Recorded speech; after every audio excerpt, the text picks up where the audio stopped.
Our system is broken into two different views. In the first view, you can select a timestamp as well as a day to get the heat map of that location at that time. After dragging over a location, you will see all the IDs that were in that space.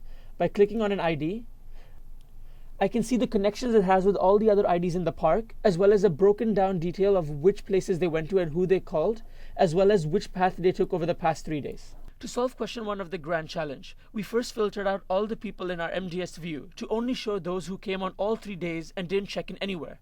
This is because these are the people who are most likely to have been in Scott Jones's entourage, following him on all 3 days of his performance, as well as not checking into any rides, but simply going straight to the stage and coming back.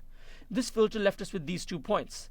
Now this point represents 2 separate IDs. However, these IDs have a large call-in and call-out volume, which we wouldn't expect from somebody in Scott Jones's entourage, because they wouldn't have the time to send 38,000 or even 6,000 messages. This leaves us with this node, which represents 8 different people who have no connection with anybody else in the park or even among themselves. This would make sense that they'd be too busy taking care of Scott Jones on his way to the stage and back. When we look at one of these people's paths, we can see that they enter the park at around 8:45, go straight to the stage and stay there for the duration of Scott Jones's show, and then leave, repeating this pattern in the afternoon. This is consistently done for Saturday and Friday. However, on Sunday, they only do this once, going to the stage and then leaving without coming back in the afternoon. Presumably, this is because of the crime that occurs on Sunday. This is the end of part 1. Now I'll move on to part 2. One of the main issues with the park is that the Creighton Pavilion was supposed to be closed before Scott Jones's show on each of the 3 days. As you can see on Friday, just before his first show, there is nobody in the pavilion. And the same goes for his second show, which is consistent with the security arrangements. However, on Sunday, you can see before Scott Jones's first show, there are still 2 people left in the pavilion. This is a huge security oversight and needs to be addressed as an issue in the park. Another serious issue with the park operations is how some IDs seem to have no check-in data at the entrance and seem to have movement data coming from the middle of the park in the morning itself. As you can see, ID number 657863. On Saturday, the first movement data point that we have is actually already in the middle of the park, not at an entrance, which seems to imply that between Friday and Saturday he didn't leave the park. And as you can see on both days, there are no check-in points at the entrance at all.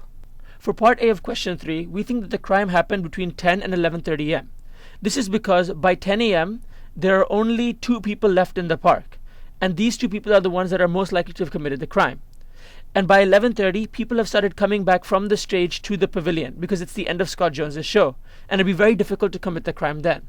That's why we can narrow the time gap from 10 to 11:30 am. For part B of question 3, we think that the crime happened at the Creighton Pavilion because it was the only location inside the park that was closed by 12 p.m. on Sunday. To answer part C of question 3, we want to find out who these 2 people are who are checked in. When I click at 10:21 and I brush over this area, you can see that there are these 3 dots that are highlighted, which means they're in the selected area. And when I change to another slot, like 10:51, and I brush over the area, the same 3 people are still here. If I click on one of their IDs, I can go into the part 3 view. In this view, we'll be able to see their map. As you can see, ID number 416790 stays in the park for an extremely long time, especially waiting in the pavilion in terms of his check-in, right across the period where we think the crime happened, making him a prime suspect. The other 2 people have the exact same pattern, both being inside the pavilion during the time of the crime and checked in as well, which is why we think these 3 are the main suspects for the crime. Now, these 3 dots over here are also inside or near the vicinity of the pavilion during the time of the crime.